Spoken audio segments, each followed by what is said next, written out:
आज का हमारा टॉपिक है लॉ ऑफ रिफ्लेक्शन। सिंपल सा है, कुछ जिसमें कुछ ज़्यादा खास है नहीं। मान लो कि हमारे पास कोई मिरर है, ओके, यहाँ पर पास कोई मिरर है, ठीक है। हमारे कोई प्लेन मिरर है, एक बार के लिए मान लेते हैं प्लेन मिरर है, ठीक है। प्लेन एंड सिंपल, जो हम मोस्टली हम जो कांच हम जब सुबह सवेरे तैयार होते हैं तब देखते हैं, उसमें मोस्टली हम मान लेते हैं वो है, ठीक है। मान लेते हैं कि हमारे पास एक लाइट सोर्स है, कुछ भी हो सकता है, सन हो सकता है, टॉर्च मान लो, मोबाइल की लाइट मान लो, कुछ भी मान लो, ठीक है। यहाँ मान लो कि जैसे हमारे पास मान लो सन ही है, ठीक है ना, सन हमारे पास यहाँ पे है। क्या होता है कि अब यहाँ से सिंपल सा सन तो अपनी लाइट निकाले गई, तो यहाँ से मान लो कि यहाँ पे से लाइट निकाली, ये इंसिडेंट लाइट है और इस पॉइंट पे ये लाइट इंसिडेंट हुई, ठीक है। ये कौन सी रे है?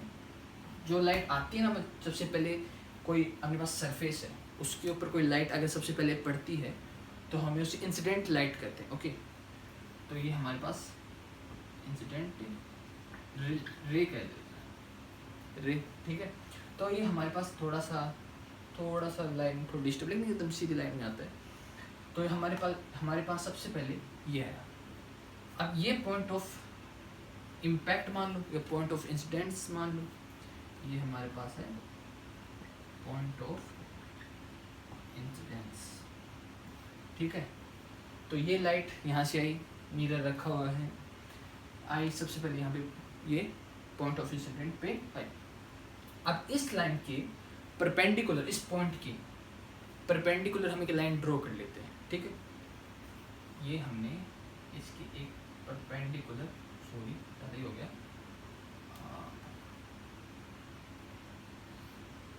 ये हमने इसकी एक लाइन की परपेंडिकुलर, हमने इस पॉइंट की परपेंडिकुलर हमने एक लाइन ड्रॉ कर ली, ठीक ना।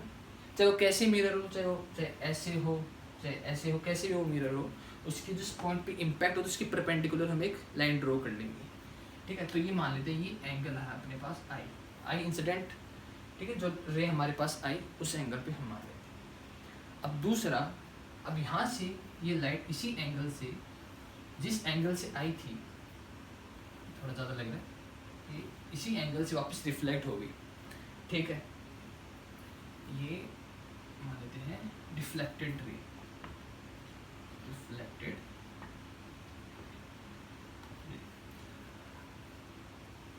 सिंपल है, लॉ ऑफ रिफ्लेक्शन मीन्स कि भाई एक अपने पास लाइट सोर्स है, नीचे एक मिरर रखा हो अपने पास, जिस एंगल से जो अपने पास लाइट आएगी और जिस पॉइंट ऑफ इम्पैक्ट पे गिरेगी, तो इस पॉइंट से इस एंगल पे इसके परपेंडिकुलर हम ये लाइन ड्रॉ करेंगे, इसी एंगल से ये लाइट वापस रिफ्लेक्ट हो जाएगी सेम एंगल से। अगर मान लो 30 एंगल से अपने पास आया है तो 30 एंगल से अपने पास रिफ्लेक्ट हो जाएगा।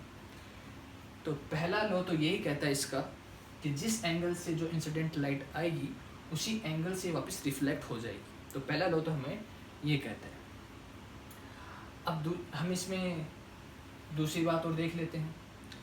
अभी प्लेन हमारे पास क्या है कि हम इसको कैसे ऑब्जर्व करेंगे, मतलब इस एंगल को हम किस एंगल से हम ऑब्जर्व करेंगे। हम नॉर्मली जो लाइट है, नॉर्मली हम इसको जो लाइट है इस पॉइंट ऑफ इम्पैक्ट पे हम इसको ऑब्जर्व करेंगे। जैसे सिंपल मैं आपको दूसरा बताता हूँ, मान लो कि हमारे पास एक और ऐसे मिरर ऐसे रखा हुआ है, ओके।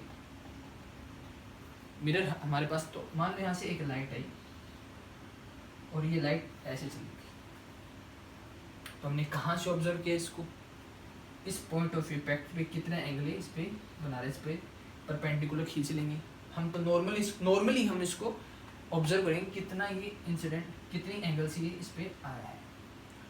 और सभी प्लेन में कैसे भी प्लेन हमारे पास हो, चाहे ऐसे हो, चाहे ऐसे हो, चाहे कैसे भी हो, रिफ्लेक्टेड सेम होगी, ठीक है। उसी एंगल से आई, उसी एंगल से ले जाएगी, उसको कोई फर्क नहीं पड़ता कि ये कैसा प्लेन हम कैसे रख रहा है। वो रखते हैं कि ये इंसिडेंट रे किस एंगल से आई, तो ये उसी एंगल से वापस चली जाएगी, ठीक है। उसी एंगल से वापस चली जाएगी, तो ये एंगल सेम होगा। तो सिंपल सा इसमें लॉजिक है ज़्यादा इसमें दिमाग लगने वाले है बात है नहीं, कि जिस एंगल से, और ये जो लो है अपना, ये सभी मिरर्स में अप्लीकेबल होता है, ये सभी मिरर्स के लिए सेम होता है, ठीक है। चाहे वो स्पेरिकल हो, कैसा भी हो, अब आगे पढ़ेंगे कॉन्वेक्स और कॉनकेव, तो कैसा भी हो सभी में ये सेम होता है कि जिस एंगल से आएगा, जिस एंगल से इंसिडेंट रे आएगी उसी एंगल से वो जाएगी, ठीक है। एक ये सिंपल सा लॉ ऑब्जर्व करेंगे, हम इसको नॉर्मली ऑब्जर्व करेंगे, और ये सभी प्लेन में सेम होता है रिफ्लेक्टेड रे। तो सिंपल सा इसमें ये दो ही अपने पास लॉ ऑफ रिफ्लेक्शन है, ये दो हमारे पास होते हैं मोस्टली।